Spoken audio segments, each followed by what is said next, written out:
आइए आज हम आप सभी साथियों को रक्षाबंधन के बारे में कुछ जानकारी देते हैं। रक्षाबंधन केवल भारत में नहीं बल्कि नेपाल में भी मनाया जाता है। रक्षाबंधन में बहन अपने भाई की रक्षा के लिए रक्षा सूत्र बांधता है भाई की कलाई में। रक्षाबंधन श्रावण मास की पूर्णिमा तिथि को मनाया जाता है।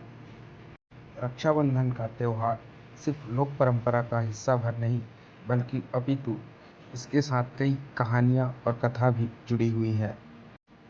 कुछ विद्वानों का यह भी मानना है कि रक्षाबंधन का त्योहार पुराणों से भी पुराना त्योहार है। रक्षाबंधन त्योहार की कथा एक पुराण जो भगवत पुराण है उसमें भी सुनने को मिलती है, जिसके अनुसार रक्षाबंधन का त्योहार भगवत पुराण में पहले सबसे मनाया गया है, ऐसा भगवत पुराण में वर्णन है। आइए आपको बताते हैं। भागवत पुराण के अनुसार अश्वमेध के यज्ञ करा रहे असुर राजा बलि के सामने विष्णु भगवान वामन अवतार लेकर पहुंचे। उन्होंने दान में 3 पग भूमि मांगी। दानवीर बलि तैयार हो गए। विष्णु ने 2 पग में पृथ्वी और स्वर्ग नाप दिए। तीसरा पग रखने के लिए बलि ने अपना सिर आगे कर दिया। इस पर खुश होकर विष्णु ने राजा बलि को पाताल का राजा बना दिया। लेकिन बलि ने अपनी भक्ति के बल पर विष्णु जी को सदैव साथ रहने का वचन ले लिया। विष्णु के न लौटने से परेशान माता लक्ष्मी ने राजा बलि की कलाई पर रक्षा सूत्र बांधकर अपने पति की मुक्ति का वचन दिया था। वहीं भागवत पुराण में राजा बलि के प्रसंग के साथ एक श्लोक भी मिलता है। श्लोक इस प्रकार है, येन बद्धो बलिराजा दानवेंद्रो महाबलः तेन त्वाम प्रतिबद्धनामि रक्षे माचल माचलः। यानी कि जिस रक्षा सूत्र में महान शक्तिशाली दानवेंद्र राजा बलि को बांधा गया था उसी सूत्र में मैं तुझे बांधता हूँ।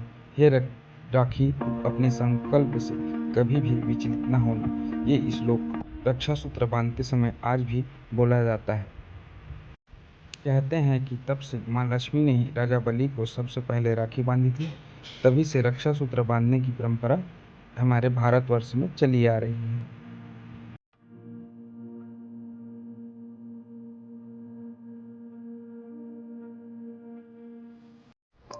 भद्रा का राखी से क्या संबंध है उसके बारे में भी आइए आपको हम बताते हैं।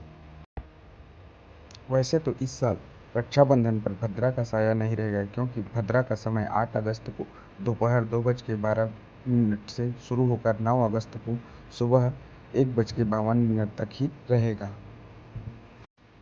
पौराणिक कथाओं के मुताबिक भद्रा सूर्य छाया की पुत्री शनि की बहन है। भद्रा का स्वभाव बने बनाए काम को बिगाड़ने का था। भद्रा शुभ कामों में बाधा डालती थी। भद्रा की वजह से चिंतित सूर्यदेव ने ब्रह्मा जी से मदद मांगी। ब्रह्मा जी ने भद्रा को समझाते हुए कहा था कि अगर कोई व्यक्ति तुम्हारे काल यानी समय में शुभ काम करता है तो तुम उसमें बाधा डाल सकते हो, लेकिन जो लोग तुम्हारा काल छोड़कर शुभ काम करेंगे, तुम्हारा सम्मान करेंगे, तुम उनके कामों में बाधा नहीं डालोगी।